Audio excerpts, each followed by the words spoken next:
Ang kwento natin sa video na ito ay tungkol sa isang sniper na nakakuha ng matinding kapangyarihan sa isang kilalang mapanganib na kuweba.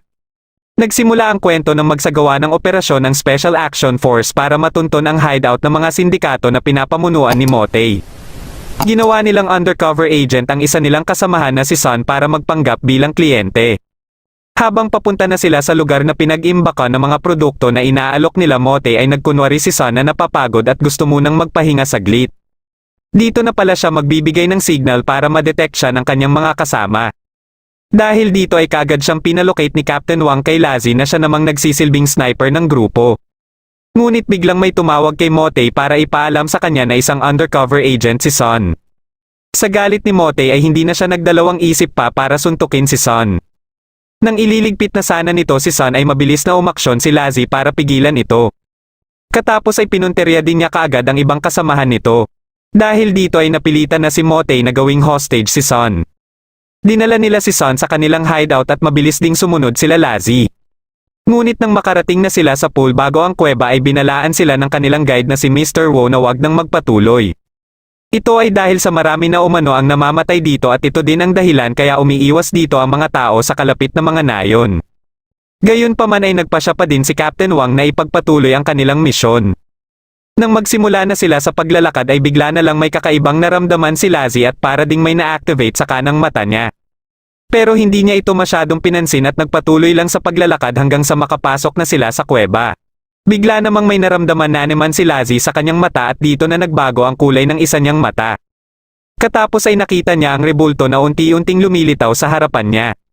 Nang hinawakan niya ito ay bigla naman silang nakaramdam ng pagyanig at bumalik na din sa normal ang mata ni Lazi.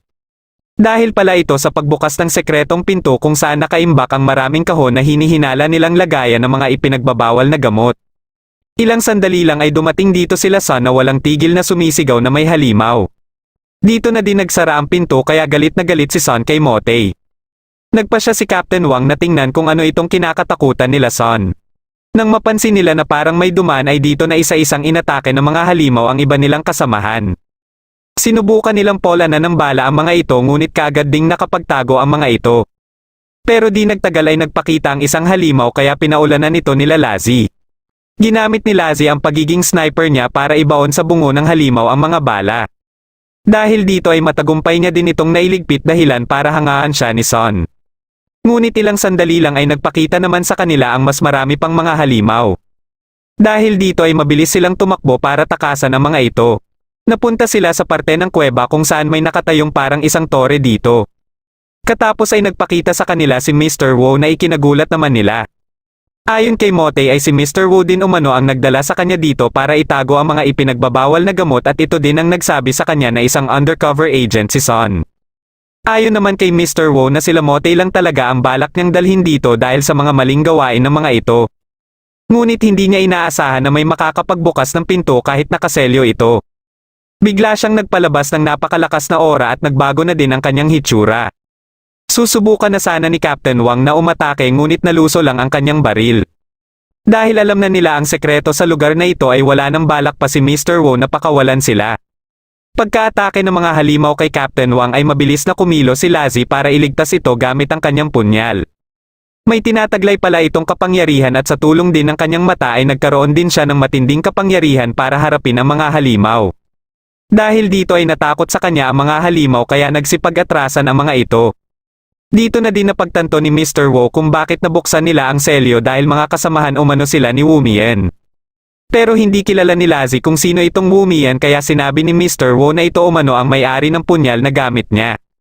Nang uumpisahan na sana ni Mr. Wu ang kanyang pag-atake kay Lazi ay biglang may pumigil dito. Pagkatingin niya sa taas ay nagulat siya dahil kagagawan pala ito ni Wu Mian. Kaagad na umatake si Mr. Wu na nagdahilan naman ng pagkasawi ni Motei. Ngunit hindi pa din ito umubra kay Wu Mian na madali lang nitong winawazek ang mga naglalakihang bato. Nang makalapit na ito kay Mr. Wu ay sinubukan itong atikihin ni Mr. Wu kaya kahit ang kanyang sandata ay nasira din. Katapos ay tinutukan ito kaagad ng baril ni Wu Mian dahilan para pagpawisan ito.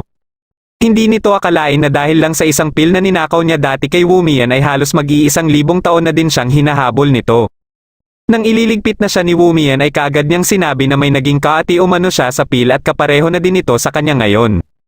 Nagkasundo sila na hindi ililigpit ni Wumian si Mr. Wo kapag sinabi niya kung sino ang naging kaati niya sa PIL.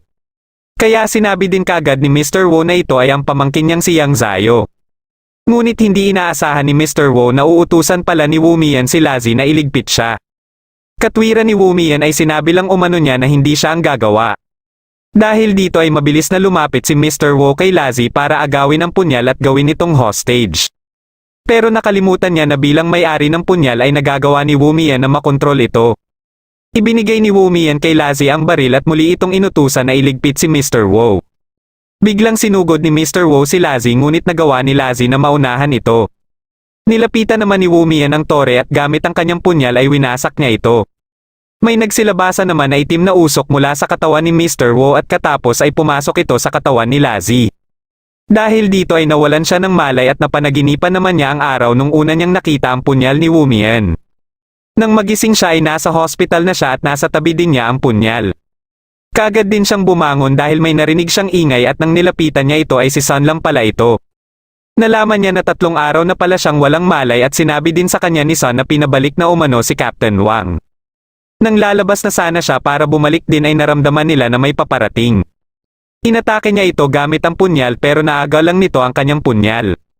Ito pala ay si Bella na miyembro ng Bureau of Paranormal Investigation ang research at ilang sandali lang ay dumating din dito si Director Hao. Pinasama sila ng mga ito papunta sa head office ng Bureau dahil may naghihintay umano sa kanila dito. Habang nasa biyahe sila ay nabanggit na din ni Hao kina Lazi ang tungkol sa Bureau at kung anong klaseng mga insidente ang kanilang iniimbestigahan. Pagkadating nila sa head office ay dumiretso sila kaagad sa opisina ni Chief Gao Liang. Habang kumakain sila ay dito na din nalaman nila Lazi na magiging miyembro na din pala sila ng Bureau. Sa una ay nag-aalinlangan pa sila pareho kung tatanggapin ba nila ang pagiging investigator dito. Ngunit nang malaman nila na 10 beses ang laki ng sasahorin nila dito kaysa sa dati nilang trabaho ay tinanggap nila kaagad ang offer. Napabilang sila sa first section kung saan pinapamunuan ito ni Director Hao. Nang dinala sila ni Director Hao sa base of operation ng first section para sana ipakilala sa ibang miyembro ay nagulat si Director Hao na walang tao dito. Dali-dali namang lumabas si Jun mula sa banyo at dito na nalaman ni Director Hao na hiniram umano ni Director Kiyo ng second section ang iba nilang miyembro. Nang dumating dito si Bella ay isinama naman nito sila Lazi papunta kay Director Uyang para kunin ang kanilang mga kagamitan. Sinabihan din sila ni Bella na kasalukuyan pa silang nasa 3-month probation period at magiging full employee lang sila kung maipapasa nila ang evaluation test. Dagdag pa nito na siya umano ang magiging supervisor nila at siya ding mag-e-evaluate sa kanilang performance. Makalipas ang ilang oras ay dumating dito si Wumian at ito pala ang nagsabi kay Chief Gao Liang na dalhin dito sila Lazi. Ipinaalam din ni Chief Gao Liang sa kanya na nahigop umano ni Lazi ang kapangyarihan ni Mr. Wo. Pagkadating nila sa opisina ni Chief Gao Liang ay ipinakita nito sa kanya ang ruin na pinaniniwalaan nilang Daeweshi Kingdom dahil sa emblem nito. Kagad naman niyang sinabi na hindi ito emblem ng Daeweshi Kingdom dahil may maliit na pagkakaiba ang emblem na ito sa emblem ng Daeweshi. Ito umano ay ang Guzi Kingdom na ayon sa alamat ay ang sinasabing kaharian na bigla na lang naglaho. Dahil sa insidente na nangyari dito ay plano nila ngayon na puntahan ito at para na din malaman na nila kung totoo ba ang alamat na may Guzi Kingdom. Patuloy naman sa pagpapaliwanag si Bella kina Lazi tungkol sa mga kailangan nilang malaman sa Bureau. Nabanggit niya ang 6 investigative sections kung saan ang first section ay ang nagsisilbing main section dati. Pero simula nung traitor incident ay malaki na ang nabago dito. Nabibilang naman sa 5th section si Bella na siyang responsable sa intel collection at equipment support. Habang ang 6th section naman ang humahawak sa kaso na hindi kayang hawakan ng 5 sections. Para sa unang misyon nila Lazi at Sun bilang mga miyembro ng Bureau ay sasama sila sa joint operation ng first section at second section at kasama din dito si Wumian. Nang magkaharap sila Director Hao at Director Kiyo ay ipinaalam ni Director Kiyo na magiging parte na umano ng kanyang section ang 2 miyembro ng first section na hiniram niya. Dahil dito ay nagkaroon na naman sila ng sagutan na siyang palagi nilang ginagawa. Makalipas ang ilang minuto ay umalis na sila para tumungo sa Badenjilin Desert kung saan isasagawa ang kanilang misyon. Habang nasa biyahe sila ay ipinaliwanag na din ni Chief Gao Liang ang sitwasyon at ang magiging misyon nila. Ito ay hanapin at iligtas ang mga nawawalang archaeologist at ang rescue team na hindi na nakabalik matapos pasukin ang ruin na pinaniniwala ang Guzi Kingdom. Makalipas ang ilang oras ay nakarating na din sila sa Badenjilin Desert. Ipinakita sa kanila ni Bella ang structure ng ruin at ang posibleng kinaroroonan ng mga nawawalang tao dito. Nang may makuha ng sapat na impormasyon si Director Kiyo ay kaagad din itong nagpasya na pumasok na sa ruin para klaruhin ang sitwasyon dito. Habang sila Director Hao naman ay hinintay muna na may handa ang mga equipment na gagamitin nila. Kinagabihan habang natutulog na sila ay nagising si Lazi matapos makaramdam ng pagyanig. Ito pala ay dahil sa mga dumadaan ng mga tupa at ang isa dito ay nakipagtitigan sa kanya hanggang sa magliwanag ulit ang kanyang mata. Para siyang naakit ng tupa na ito at nagising din si Son kaya sinundan siya nito. Nakita naman sila ni Bella at nang malapit na si Lazi sa tupa ay dito na siya nahabol ni Son kaya natauhan na din siya. Dito na din biglang nawala ang tupa kaya hindi siya pinaniwalaan ni Son na may nakita siyang tupa. Nang babalik na sana sila ay bigla namang nahulog si Son at gayon din si Lazi. Dahil dito ay nawala ng malay si Son kaya sinampal ito ni Lazi para magising. Base sa kalagayan ng lupa ay alam ni Lazi na mahihirapan silang umakyat dito. Susubukan sana ni Son na tumawag kay Director Hao para humingi ng tulong ngunit wala palang signal dito. Ilang sandali lang ay nagulat na lang si Lazi nang makita ang isang nilalang sa ulo ni Son. Pagkaalis nito kay Son ay pinagbabaril ito ni Lazi hanggang sa makakapit ito sa kanya. Sinusubukan niya itong dakpin ngunit hindi pala ito nakikita ni Son. Nagawa nito na makuha ang baril ni Lazi at tinutukan sila. Mabilis naman silang nagtago at ilang sandali lang ay may biglang umatake dito dahilan para mabitawan nito ang baril.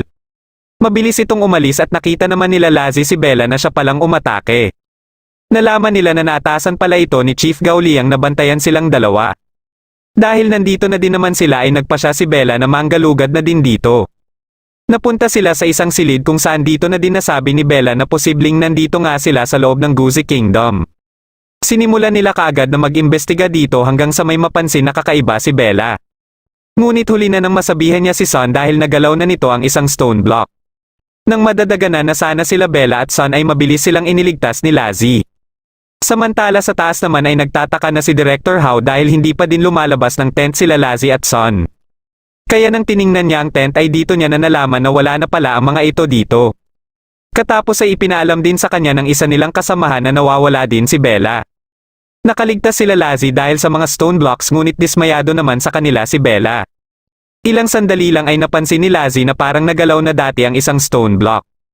Sinubukan nila itong itulak at may nakita sila na pwede nilang mahila. Nang hinila ito ni Lazi ay dito na bumukas ang pinto na pinalilibutan ng mga stone blocks. Pumasok sila dito at napunta sila sa panibagong palapag ng ruin. Makalipas lang ang ilang minuto na paglalakad ay nakita na nila ang libingan na pinaniniwalaan nilang kay King Baijia. Inutusan ni Bella sila Lazi at Son na buksan ang kabaong. Ngunit hindi nila ito mabuksan at nang marinig ni Bella ang tunog ng kabaong ay nalaman niya kaagad na isa itong copper coffin. May paniniwala umano dati na kapag inilagay sa copper coffin ang labi ng nasawi ay habang buhay mananatili ang kaluluwa nito sa loob na nakaselyo. Isa itong uri ng parusa na ginagawa dati kaya posibleng may pumaslang sa hari. Iminungkahi ni Lazi kay Bella na subukan ang kanyang punyal. Pumayag naman dito si Bella kaya nang ginamit na ito ni Lazi ay mabilis lang niyang nabuksan ang kabaong. Nang makita na nila ang labi na nasa loob ay napansin nila na parang hindi ito isang bangkay na lagpas 2,000 taon nang namatay. Kaya naisip din kaagad ni Bella na hindi ito si King Baijia. Nang hinawakan ni Son ang bangkay ay napansin niya na may humawak sa kanya at katapos ay bigla na lang siyang nahulog. Napunta ito sa isang silid na marami umanong mga mural sa pader kaya nagpasya si Bella na bababa din sila dito. Kinausap naman ni Director Hao si Director Uyang para ipaalam ang mga nangyari at para humingi na din ng tulong kung ano ang pwede nilang gawin para matunton ang eksaktong lokasyon nila Bella. Naisip ni Director Uyang na ipaalam muna ito kay Chief Gao Liang at tatawag na lang siya sa susunod nilang magiging hakbang. Ngunit dahil hindi na makakapaghintay pa si Director Hao ay nagpasya na siya na bumaba din sa ruin. Nang makababa na sila Lazi sa kinaroroonan ni Son ay may nakalagay din palang kabaong dito. Kaagad namang inimbestigahan ni Bella ang mga mural sa mga pader. Marami siyang nakuhang impormasyon mula sa mga mural kaya ito din ang pinagbasehan niya na posibleng nasa loob ng kabaong na nandito si King Baijia. Nagtataka naman si Lazi kung bakit kulay asul ang kulay ng balat ng hari at ng anak nito. Ilang sandali lang ay nagulat si Son nang makita ang lampara na nakapatong sa kabaong dahil wala naman ito kanina. Tiningnan muli ni Lazi ang mural at nang lalapitan niya na sana ang lampara ay bigla na lang siyang bumagsak at nawalan ng malay. Nang magkamalay siya ay may ilaw na ang lampara at ilang sandali lang ay nagpakita na sa kanila si King Baijia. Paulit-ulit nitong binabanggit ang salitang traidor at ibalik umano ang kanyang anak. Pagkasugod nito ay nilabanan nito ni Bella ngunit nagawa nito na mapuruhan si Bella. Katapos ay sinunod din kaagad nito si Son kaya ginamit na ni Lassie ang kanyang punyal para labanan ito. Kasalukuyan pala siyang binabangungot at dito na din dumating si Wu Mian. Dito na din nalaman ni Son na si Wu Mian pala ang direktor ng 6th section. May kutob si Wu Mian na nasa loob ng isang ilusyon si Lassie ngunit kahit hindi ito totoo ay may epekto pa din ito sa totoong katawan ni Lassie. Kaya kung masawi siya sa loob ng ilusyon ay ito din ang mangyayari sa totoo niyang katawan. Para siya mailigtas ay nagpa siya si Wu Mian na pasukin na din ang ilusyon na ito. Kaya habang sinasakal na ni King Baijia si Lassie ay narinig niya ang boses ni Wu Mian na inuutusan siyang bitawan si Lassie. Dahil hindi niya ito sinunod ay napilitan na si Wu Mian na atikihin siya. Sinubukan niyang magpalit ng anyo bilang usok pero nadakip pa din siya ni Wu Mian. Dito na sinabihan ni Wu Mian si Lassie na tanggalin ang lampara sa kabaong. Dahil dito ay nagising na si Lassie kaya labis ang tuwa ni Son. Dito na din nalaman ni Lassie ang pagiging direktor ni Wu Mian ng 6th section. Katapos ay may bigla siyang naalala nung nasa loob pa siya ng ilusyon kaya nalaman niya kung saan ang pinto. Dahil naman nasa ruin na din si Director Hao ay si Jun na ang naatasan ni Chief Gao Liang na alamin ang center point ng lugar at maghanda para sa paghuhukay. Biglang dumating dito ang isa nilang kasamahan para ipaalam kay Jun na may na-detect silang signal fluctuation na posibleng galing kay Director Hao. Nakumpirma din umano nila na ito ang center point ng underground complex. Matapos mabuksan nila Lassie ang pinto na tinutukoy niya ay nakita naman nila ang 10 hagdan. Ayon kay Wu Mian ay isa lang ang tamang daan dito kaya pinapili niya si Son kung saan sila dadaan. Nang makapili na si Son ay kaagad na naglakad dito si Wu Mian at sumunod na din sila. Ngunit ilang sandali lang ay isa-isa nang gumuho ang ibang hagdan hanggang sa ang kanilang dinadaanan na lang ang natira. Pero di rin nagtagal ay unti-unti din itong naglaho kaya nahulog sila sa lugar kung saan may maraming puno na kulay pula ang mga dahon. May mga nakita sila ditong mga night pearl kaya tuwang-tuwa na naman si Son. Ilang sandali lang ay nakita nila sila Director Hao at Director Kiyo na nakalutang sa lawa at parehong walang malay. Mabilis itong nilapitan nila Lassie at Son para iahon ngunit may umatake naman kay Son na water plant. Nang mailigtas siya ni Lassie ay dito na nila nakita ang mga archaeologists na nawawala dito. Pagkaahon nila ay inatake sila muli ng mga water plants kaya ginamit na ni Lassie ang punyal para sanggain ito. Naunang nagkamalay si Director Hao ngunit nang magkamalay si Director Kiyo ay bigla itong umatake kay Director Hao. Habang wala itong tigil sa pag-atake kay Director Hao ay naisip nila Lassie na posibleng napasok din ito sa ilusyon katulad ng nangyari kanina. Dahil dito ay naghagis na ng pampasabog si Wu Mian sa lawa at nang sumabog ito ay dito lang natauhan si Kiyo. Katapos ay nagpakita naman sa kanila ang nilalang na nakalaban nila kanina. Pinaulanan nila ito ng bala hanggang sa mapuruhan ito ni Wu Mian. Sumugod ito kay Wu Mian ngunit hindi nito akalain na nakahanda na pala ang atake ni Wu Mian para sa kanya. Dahil dito ay natanggal na ang ilusyon na nilagay nito sa silid na kinaroroonan nila. Katapos ay kinulong na din ito ni Wu Mian para hindi na ito makatakas. Kaagad namang nilapitan nila Bella ang mga archaeologist at nalaman nila na nakaselyo ang chi ng mga ito. Ilang sandali lang ay matagumpay na din silang natunton nila Jun. Kaagad nilang iniakyat ang mga archaeologist habang sila naman ay nag-imbestiga muna dito. Habang pabalik na sila sa headquarters ay nalaglag mula sa damit ni Son ang mga night pearl. Kaagad namang itinanggi ni Son na kinuha niya ang mga ito. Akala nila ay magagalit dito si Director Hao kaya nagulat sila nang sabihin nito na paghati-hatian na lang umano nila ang mga ito. Dumating naman dito si Wu Mian at pinulot ang isang night pearl. Katapos ay nilapitan nito si Lassie para utusan si Lassie na ipadala sa kanyang address ang kanyang parte. Dagdag pa nito na dapat ay walang ibang makakaalam sa address na nakalagay sa papel. Nang makarating na sila sa headquarters ay nag-inuman sila para ipagdiwang ang tagumpay ng kanilang misyon. Sa dami ng kanilang nainom ay nakatulog silang lahat. Kinabukasan pagkagising ni Lassie at Son ay nagtaka si Lassie na iba na ang kulay ng balat ni Son. Dahil dito ay binalot na lang ni Son ang kanyang sarili para makapunta na sila sa kanilang training. Nakasalubong nila si Bella at nang makita nito ang kalagayan ni Son ay dinala sila sa laboratorio ni Director Uyang. Ayon naman kay Director Uyang na walang problema sa katawan ni Son at baka dahil lang ito sa nainom nitong tubig sa ruin. Kaya pinasama na lang siya kay Bella papuntang irradiation room para ibalik ang natural na kulay ng kanyang balat. Dahil andito na din naman si Lassie ay sinuri na din ni Director Uyang ang kanyang katawan. May nakita si Director Uyang na ikinabahala niya pero hindi niya ito ipinaalam kay Lassie. Wala siyang kaalam-alam na nakita din pala ito ng kasamahan niya na may ugnayan kay Director Kiyo. Dahil dito ay nabahala si Director Kiyo at nagpa siya na dakpin si Lazi para ikulong ito. Ipinaalam naman ni Uyang kina Chief Gao Liang at Wu Mian na kailangan na umano nilang gumawa ng paraan na mapigilan ang pagkalat ng abnormal energy sa katawan ni Lazi. Dahil hindi magtatagal ay lalamunin na ito ng tuluyan ng kapangyarihan ni Mr. Wu. Ilang sandali lang ay biglang dumating dito si Bella para ipaalam sa kanila ang tungkol sa pagdakip kay Lazi. Pinuntahan nila ito kaagad at naabutan nila sila Director Hao at Director Kiyo na nagtatalo. Gusto ni Director Kiyo na marinig ang rason ni Chief Gao Liang bakit ni-recruit umano nila si Lazi na posibleng maging banta sa bureau. Kahit sinisigurado nila Chief Gao Liang at Director Uyang na gumagawa na sila ng paraan dito ay hindi pa din kumbinsido dito si Kiyo. Kaya ng palis na ito ay sinabihan siya ni Chief Gao Liang na kung magkaroon man umano ng problema kay Lazi ay kaagad siyang bababa sa kanyang pwesto bilang chief. Sinabi naman ni Director Kiyo na magmamatsyag siya ng mabuti habang nasa probation pa sila Lazi at Son. Kaya nang mapakawalan na si Lazi ay ipinaalam sa kanila ni Bella na kailangan nilang magsanay ng doble pa kung gusto nilang maging full member ng bureau. Gumawa na din umano siya ng kanilang pang-araw-araw na schedule para sa kanilang pagsasanay. Kaagad nila itong inumpisahan at sinisigurado ni Bella na nasusunod ang schedule na ginawa niya. Makalipas ang ilang araw ay nagsagawa ng evaluation si Director Kiyo kung karapat-dapat na ba silang maging full member ng bureau. Dinala sila sa isang nayon at misyon nila dito na dakpin ang tao na may salarin sa pag-atake sa mga manok tuwing gabi. Pagkaumpisa nila ay dumiretso sila kaagad sa bahay ng kanilang target na si Leo. Ilang sandali lang ay nakarinig sila ng ingay ng manok kaya dali-dali nila itong pinuntahan. Nakita nila si Leo na may kinakain na manok pero ayon kay Lazi na kinokontrol lang umano ito ng evil spirit. Mabilis na tumakbo si Leo na kaagad din nilang hinabol. May naisip naman na paraan si Son kaya humiwalay siya kay Lazi. Nagawa ni Lazi na matamaan si Leo ng kanyang sandata. Sinubukan muli ni Leo na tumakas pero kaagad siyang hinawakan ni Lazi at dito na sila naglaban. Hanggang sa dumating dito si Son at matagumpay nitong nadakip si Leo. Di nagtagal ay dumating din kaagad dito ang mga tauhan ni Director Kiyo. Pauwi na sana sila nang pinigilan si Lazi ng isang tauhan ni Director Kiyo. Dinala siya sa bahay ni Leo at dito na siya tinutukan ng baril.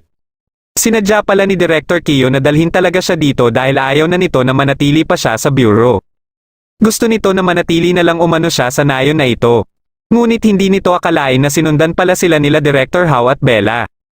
Ipinakita ni Bella ang mensahe ni Chief Gao Liang na dahil nakapasa sa evaluation sila Lazi ay opisyal na miyembro na sila ng bureau. Wala nang nagawa pa dito si Director Kiyo kundi pakawalan na lang si Lazi.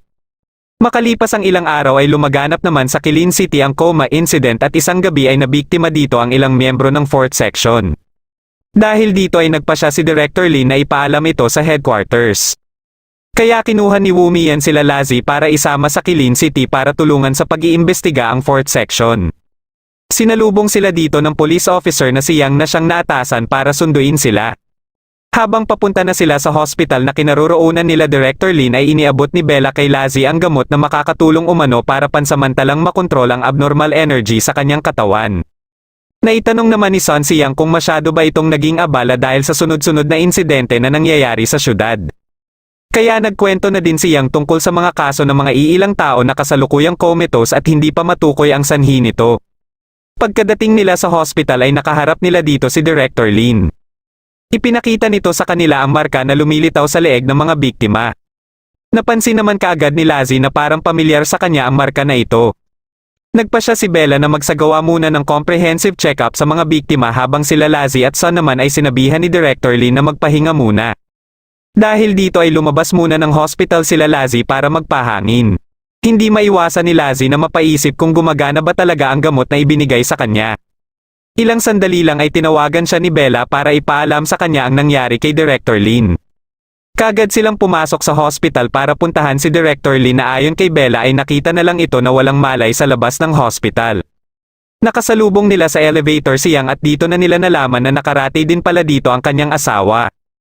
Nalaman din nila mula sa isang nurse na dahil ito sa nasangkot ang asawa nito sa car accident 3 taon na ang nakakaraan kung saan ito din ang ikinasawi ng sanggol na nasa sinapupunan pa ng kanyang asawa. Hindi naging madali para sa kanya ang mga pangyayaring ito na nagdahilan umano ng paulit-ulit na pagtatangka nitong magpatiwakal. Pagkadating nila sa silid ni Director Lin ay nakita nila dito si Wu Mian. Ayon dito nakapareho ang kaso ni Director Lin sa kaso ni Lassie dahil may nahigop din umano itong abnormal energy. Pero nagawa niyang maiselyo kaagad ang 7 orifices nito kaya hindi nakapasok sa internal organs ang abnormal energy. Gamit ang kanyang kapangyarihan ay pinalabas niya ang abnormal energy at isinilid nila ito sa isang lalagyan. Katapos ay naatasan nito sila Lassie at Sun na manatili muna dito para magbantay. Makalipas ang ilang oras habang natutulog na sila ay may napanaginipan si Lassie na sinasabihan siyang tanggapin niya na umano ang kapangyarihan na nasa loob ng kanyang katawan. Dahil dito ay bigla siyang nagising at nakita niya si Wu Mian. Katapos ay nagulat siya nang makita naman niya ang kanyang sarili sa tabi niya. Hiniram pala ni Wu Mian ang kanyang consciousness para lumikha ng doppelganger niya. Kaya nang magising din si Sun ay nagulat din ito nang makita ang kanyang sarili. Inutusan siya ni Wu Mian na pakawalan ng abnormal energy dahil hahanapin umano nila ngayon ang may kagagawan nito. Binigyan sila ng pulang string na puputulan nila sakali mang may mangyaring hindi maganda. Katapos ay sinimulan nila kaagad ang paghabol sa abnormal energy. Pagkapasok nila sa isang silid ay dito na biglang inatake si Lassie. Tinanong siya nito kung paano umano nasawi si Mr. Wu. Nang binato ito ni Sun ay si Sun naman ang inatake nito. Mabilis na kumilo si Lassie para atikihin ito at katapos ay sinabihan niya si Sun na putulin na ang pulang string. Ngunit nadagana naman si Sun kaya nabitawan niya ang string. Pagkabangon ni Sun ay kaagad niya itong kinuha kaya dumating na dito si Wu Mian. Binugbog nito ang kalaban pero isa lang pala itong puppet ng totoong nagmamayari ng abnormal energy. Dahil dito ay nagising na sila sa totoo nilang katawan. Kasalukuyan namang nasa rooftop ng gusali ang kumukontrol sa puppet at ito pala ay si Yang. Ito pala ang sinasabing pamangkin ni Mr. Wu na kaatin nito sa pil at siya ding tumatayong leader ng Wushen Mountain. Pero hindi na siya sinusunod ng iba niyang mga kasamahan lalo na si Luyen. Nalaman niya na ang mga ito pala ang may kagagawan sa coma incident. Gusto nila Luyen na bumalik na siya sa kanilang hideout ngunit hindi niya ito magawa sa ngayon dahil sa kalagayan ng kanyang asawa. Dahil dito ay gusto na lang ni Luyen na makuha ang Earth Pearl para umano hindi na din nila magagambala pa si Yang. Ngunit mapaghanggang sa ngayon ay hindi pa din ito nahahanap ni Yang. Habang may itinuturok si Bella sa bandang marka ay biglang may naalala si Lassie. Napansin naman ni Sun na may mga lumalabas sa marka at nang inilawan nila ito ay nakilala ito ni Bella na isang ancient voodoo trick bug poison. Katulad ito sa teknik din na ginagamit ni Mr. Wu. Sa ngayon ay hindi nila ito pwedeng pakialaman dahil baka malagay lang sa panganib ang mga biktima. Dito na din nabanggit ni Lassie na ang marka na ito ay nakita niya dati sa kwentas ng isang biktima nung nasa ruin sila. Makalipas ang ilang minuto ay dumating dito si Yang at iniabot sa kanya ni Bella ang mga natuklasan nila Bella tungkol sa kaso. Nakiusap naman siya kung pwede siyang samahan ng kahit isa sa kanilang tatlo para maibigay din niya ang mga dokumento na nasa estasyon umano nila. Pinili niya si Lassie at hindi naman ito naging problema kay Lassie. Wala silang kaalam-alam na susundan pala sila ni Luyen. Pinuntahan naman nila Bella ang asawa ni Yang para tingnan kung may magagawa sila sa kalagayan nito. Habang tinitingnan ni Bella ang mga datos nito ay may napansin si Sun sa ilalim ng kama nito. Ito pala ay mga Night Pearl na katulad sa nakita din nila sa Guzi Kingdom. Dahil dito ay naisip nila na pumunta din sa ruin si Yang kaya bumalik sila para makipag-ugnayan sa headquarters. Ipinadala ni Bella ang litrato ni Yang kay Director Uyang at nakita nito na kaparehong-kapareho umano ang mukha ni Yang sa leader ng Wushen Mountain. Dahil kulang pa sila sa sapat na impormasyon ay naatasan sila na mag-imbestiga kay Yang. Napansin naman ni Director Uyang na hindi nila kasama si Lassie kaya nabanggit nila na kasama ito ni Yang para sa handover ng mga dokumento. Ngunit ayon kay Director Uyang na matagal na itong naasikaso ni Chief Gao Liang. Dahil dito ay kagad nilang tinawagan si Lassie para pabalikin ito sa hospital.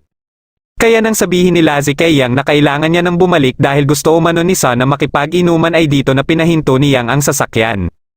Pinalabas siya ng sasakyan at dito na din naalala ni Lassie na si Yang pala ang may suot ng kwentas na may marka na katulad ng mga nasa leeg ng biktima. Sinabi naman ni Yang na kaya gusto niya umanong makuha ang kapangyarihan ni Mr. Wu ay dahil gagamitin niya ito para mailigtas ang kanyang asawa. Katapos ay dito na din nagbago ng kasuotan si Yang bilang leader ng Wushen Mountain. Inatake niya si Lassie hanggang sa magkaroon ng pagkakataon si Lassie na makasakay sa sasakyan. Pero naharangan pa din siya ni Yang at nang mapansin niya na malapit ng gumuho ang malaking bato ay anatrasan niya ito. Dahil dito ay natabunan ng mga gumuhong bato si Yang at matagumpay siyang nakaalis dito.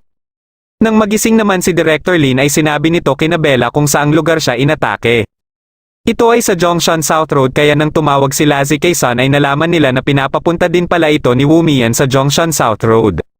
Dahil dito ay kaagad din silang umalis para pumunta dito. Pagkadating nila dito ay nagkita-kita din sila kaagad.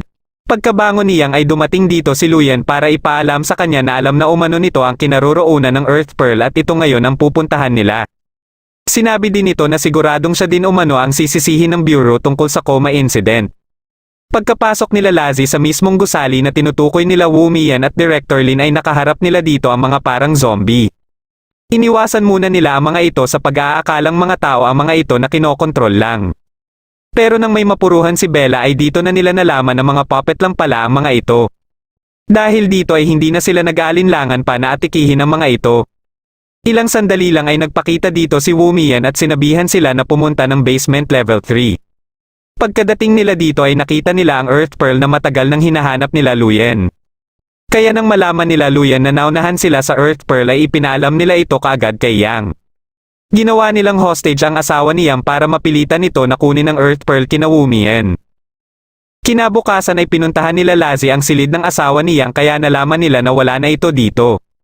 Wala silang kaalam-alam na may nilagay palang kamera dito si Yang dahilan para malaman nito na nasa loob ng bag na ipinaubaya ni Wu Mian kay Lazi ang Earth Pearl.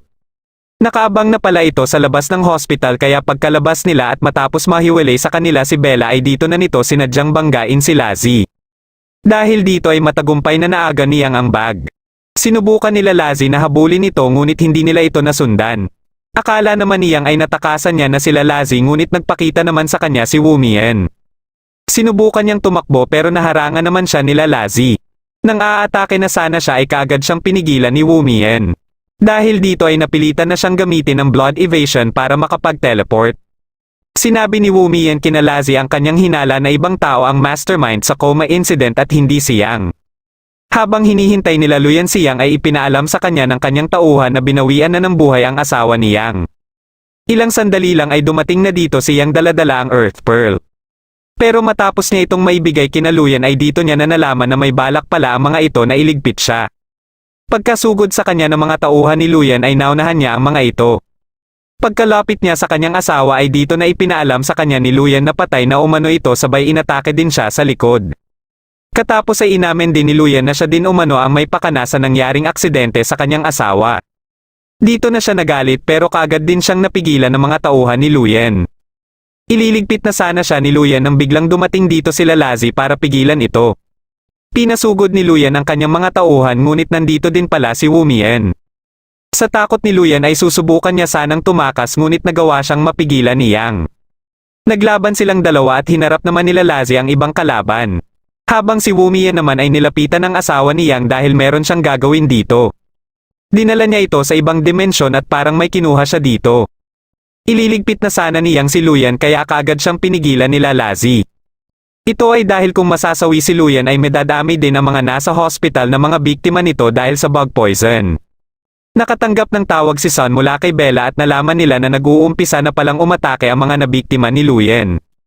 Nagawa ni Wu Mian na mapigilan si Yang at sinabihan din niya sila Lazi na bumalik na sa hospital. Katapos ay gumawa naman siya ng paraan para ipatanggal kay Luyan ang mga bug poison sa mga nabiktima nito. Sa sobrang takot ni Luyan na kung ano ang mangyari sa kanyang katawan ay napilitan na siyang sundin si Wu Mian.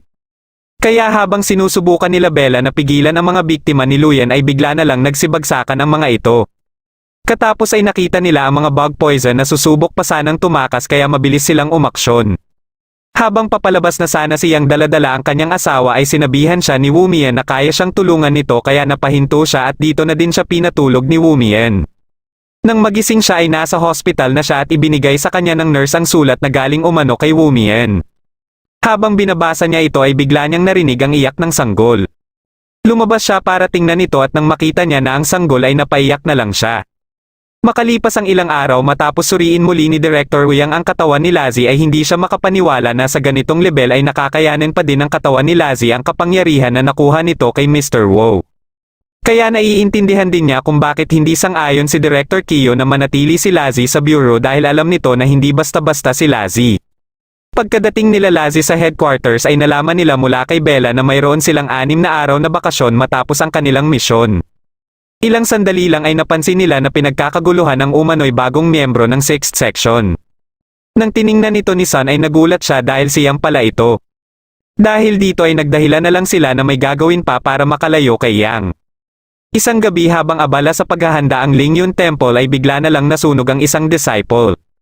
Mabilis namang umaksyon si Master Xiao para iligtas ito. Pagkatingin niya sa gate ay may nakita siyang tao na parang kilala niya. Dahil dito ay kaagad niyang tinawagan si Chief Gao Liang para ipaalam dito ang posibilidad na buhay pa ang dati nilang kasamahan na si Sonda. Sakto namang katatapos lang ng 6 na araw na bakasyon nila Lazi kaya sinundo siya ni Bella dahil sila ang naatasan para pumunta sa Lingyun Temple. Habang hinihintay nila si Sun ay sinabi ni Bella na ang taong pupuntahan nila ay isa sa mga founding members ng Bureau. Pagkadating ni Sun ay hindi nila inaasahan na kasama din pala nila sa misyon na ito si Yang. Makalipas ang ilang oras ay nakarating na din sila sa Lingyun Temple. Nalaman nila Sun na dati din palang nanirahan dito si Lazi nung kabataan niya. Kaya nang makaharap nila si Master Xiao ay tuwang-tuwa ito nang makita si Lazi. Ayon din kay Master Xiao na kaya umano kinuha niya dati si Lazi ay para sanayin ito at katapos ay ipasok din sa Bureau. Nagawa naman nila Sonda na mahak ang datos ng Bureau. Dahil dito ay nakuha nila lahat ng impormasyon tungkol sa mga investigators. Pero mas naging interesado siya kay Lazi dahil alam din pala nito na may nakatagong kapangyarihan sa katawan ni Lazi. Dahil sa mga nakuha nilang datos ay natuntun din nila kaagad ang kasalukuyang kinaroroonan ni Lazi. Balak ni Sonda ngayon na umpisahan na ang paghihiganti kay Chief Gao Liang at sa Bureau dahil sa ginawa umano ng mga ito sa kanya. Gusto sana ni Master Xiao na pagpahingahin muna sila Lazi sa templo ngayong gabi ngunit ayon kay Bella ay inutusan umano sila ni Chief Gao Liang na sunduin siya dahil hindi na siya ligtas pa dito. Pero hindi pumayag dito si Master Xiao kaya pinabalik na lang niya sa headquarters sila Bella. Makalipas lang din ng ilang minuto ay nagsimula ng umatake sa mga miyembro ng Bureau ang mga alagad ni Sonda. Dahil dito ay nagulat si Director Uyang nang makita niya ito sa kanyang monitoring. Sinubukan niyang makipag-ugnayan sa mga ito ngunit wala na siyang natatanggap na sagot. Kaya dito niya na tinawagan si Chief Gao Liang para papuntahin ito sa kanyang laboratorio. Pagkadating ni Chief Gao Liang sa laboratorio ay sinabi sa kanya ni Director Uyang ang pagkakalik ng mga investigators record.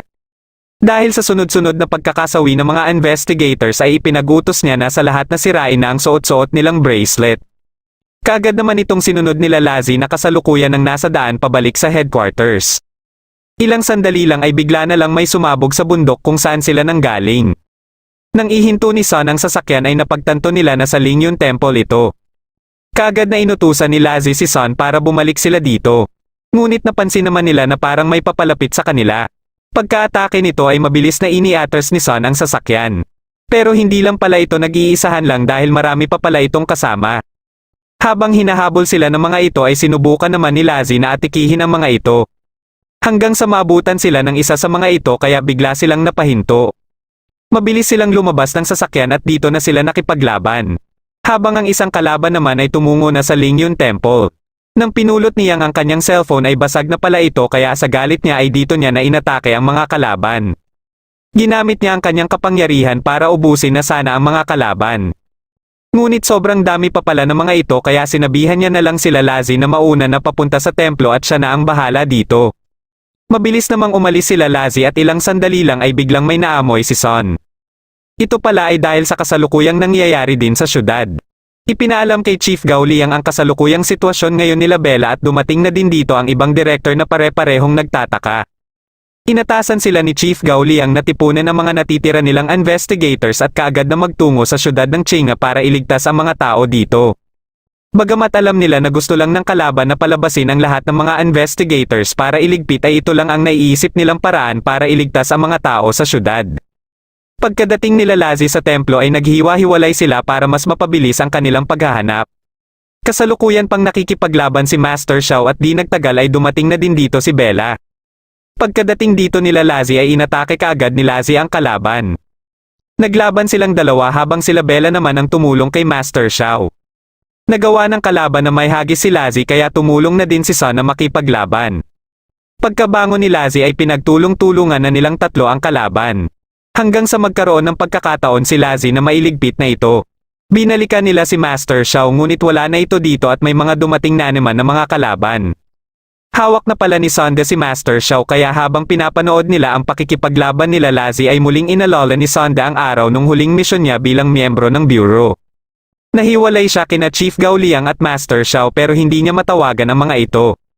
Dahil dito ay nasunog siya at nahulog kaya inakala nila Chief Gao Liang na patay na siya. Habang inilalabas niya kay Master Xiao ang kanyang mga hinanakit ay pinunteriya siya ni Lazi pero napigilan niya lang ito. Dito niya na sinabi kay Lazi ang lahat ng mga nalalaman niya tungkol kay Lazi Bose sa mga nabasa niya sa profile ni Lazi sa Bureau. Alam ng Bureau na darating din ang araw na lalamunin na din siya ng kanyang kapangyarihan pero ginagawa pa rin umano ng mga ito na kontrolin siya. At kung maging halimaw na umano siya ay siguradong ipapaligpit din siya ng Bureau. Maliban dito ay nakalagay na din umano sa kanyang profile na isa siyang delikadong tao at inirerekomenda na siya para iligpit. Dito na pinaputukan ni Son si Sonda dahil napuno na ito sa mga pinagsasabi ni Sonda. Sinubukan ni Master Xiao na patahimikin na din si Sonda ngunit inatake lang siya nito. Katapos ay inatake din ito sila Lazi at dito na nito sinabi ang kanyang pakay dito.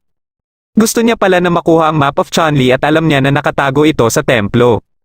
Dahil hindi na matiis ni Master Xiao ang pagpapahirap ni Sonda kina Lazi ay sinabi niya na lang kung saan ito nakatago. Pinuntahan nila ito na nakalagay pala sa pinakailalim ng templo. Pinilit naman ni Lazi na makabangon at sinundan sa loob si Sonda. Makalipas ang ilang minuto ay bumangon na din sila Bella para tulungan si Master Xiao. Nang madadaganan na sana ito ng mga gumuhong kahoy ay dumating naman dito si Yang para iligtas ito. Nang malaman ni Yang na sinundan ni Lazi si Sonda sa loob ay nagpasya din sila ni Son na pumasok dito. Habang pababa si Lazi ay sumusumpong naman ang kanyang mga mata. Ilang sandali lang ay nakarating na siya sa pinakababa at nakita niya si Sonda na pinagmamasdan ang map of Chonli. Ayon kay Sonda na mas malakas pa umano ito kaysa sa kapangyarihan na nasa loob ng kanilang katawan. Matapos itong marinig ni Lazi ay kaagad niyang inatake si Sonda para pigilan ito ngunit tumilapon lang siya sa lakas nito. Pagkahawak nito sa kanya ay nagkaroon siya ng pagkakataon para makaatake at dito na din dumating sila Yang. Inatake sila ni Sonda at habang abala ito kay Yang ay pinakuha ni Lazi kay Son ang mapa. Ginamit naman niyang ang kanyang puppetry at sabay-sabay itong pinaatake kay Sonda. Matapos itong maubos ni Sonda ay pinunteriya naman niya si Son na hawak na ang map of Chonli pero kaagad itong prinotektahan ni Yang. Sinamantala ni Lazi ang pagkakataon na ito para umatake pero naunahan siya ni Sonda. Ngunit hindi akalain ni Sonda na dito na pala magigising ng tuluyan ang kapangyarihan na nasa loob ng katawan ni Lazi. Naramdaman din kaagad ni Yang na ito ang kapangyarihan ni Mr. Wu. Nang makita ni Lazi si Sonda ay kaagad niya itong inatake. Sa sobrang lakas at bilis niya na ay nagagawa niya ng makipagsabayan kay Sonda. Patuloy silang nagpalitan ng malalakas nilang atake hanggang sa kinuha na din ni Lazi ang punyal. Gamit ito ay nakagawa siya ng napakalakas na atake na nagdahilan para tumilapon si Sonda palabas at dumiretso ito sa ilog. Ngunit dahil wala pa sa katinoan si Lazi ay sinugod din niya sila Yang at Son. Pero nang matamaan niya ang map of Chonli ay kaagad na nasira ang kanyang punyal at dito na siya nabalik sa katinoan. Patuloy pa din sa pakikipaglaban sa syudad ang ibang investigators dahil sa sobrang dami ng mga kalaban. Ilang sandali lang ay dumating na dito si Wu Mian at sa isang atake lang nito ay naluso kaagad ang mga kalaban. Ngunit ginamit naman ni Sonda ang kanyang alagad na si Chixa. Nang maaabutan na sana ng apoy sila Director Hao ay biglang dumating dito si Lazi para iligtas sila. Katapos ay kaagad ding pinuntahan ni Lazi si Sonda para ipagpatuloy ang kanilang labanan. Nagawa niya itong mapabagsak sa una niyang suntok ngunit nang uulitin niya na sana ito ay naunahan naman siya. Pagkabangon niya ay lumikha siya ng maraming hipo-hipo at inipit sa loob sila Sonda. Pero hindi pala ito sapat para talunin ang mga ito kaya nadakip nila si Lazi. Katapos ay dito na inumpisahan ni Sonda ang paghigop sa kapangyarihan ni Mr. Wu. Matagumpay niyang nahigop ito ngunit bigla naman siyang inatake ni Wu Mian. Hinihintay lang pala ni Wu Mian na gawin niya ang paghigop sa kapangyarihan ni Mr. Wu para hindi niya na ito maging problema pa. Dahil alam niya na mas ligtas ito para kay Lazi kaysa puwersahin niya itong tanggalin. Bumangon si Sonda para patakihin si Chixa ngunit walang kahirap-hirap lang itong sinangga ni Wu Mian. Dahil dito ay wala nang nagawa pa si Sonda kundi tanggapin ang kanyang kapalaran. Nang mahuhulog na sana si Lazi ay napasok siya sa dimensyon na nilikha ni Wu Mian. Dito ay pinapili siya ni Wu Mian kung aling side ng coin ang pipiliin niya. Pero bago pa man siya makapili ay alam na ni Wu Mian ang pipiliin niya. Ilang araw ang makalipas ng palabas na si Lazi ng headquarters ay balak sana itong kausapin ni Bella ngunit nag-alinlangan siya dahil sa pagsesekreto niya sa totoong kalagayan ni Lazi. Dito na nagtatapos ang huling episode ng Bureau of Paranormal Investigation Season 1. Kung nagustuhan mo ang ating kwento ay huwag kakalimutan mag-like at mag-subscribe na din para malalaman mo kaagad kung may bago akong video. Maraming salamat sa panunood.